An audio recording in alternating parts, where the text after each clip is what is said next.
कार्यक्रमका सभाध्यक्षज्यू, मञ्चमा आसीन सम्पूर्ण अतिथिज्यूहरू,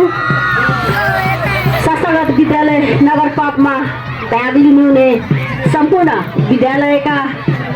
प्रतिनिधिज्यूहरू, विद्यार्थी भाइ बहिनीज्यूहरू,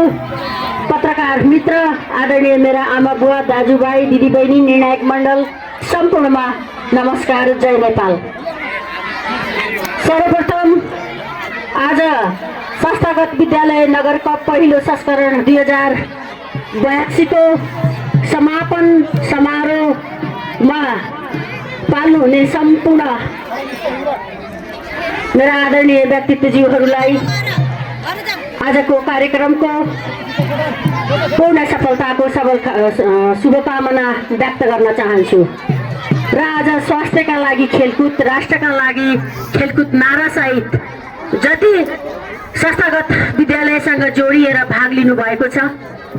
आज खेलकुदलाई राष्ट्रका लागि, स्वास्थ्यका लागि मात्रै नभइकन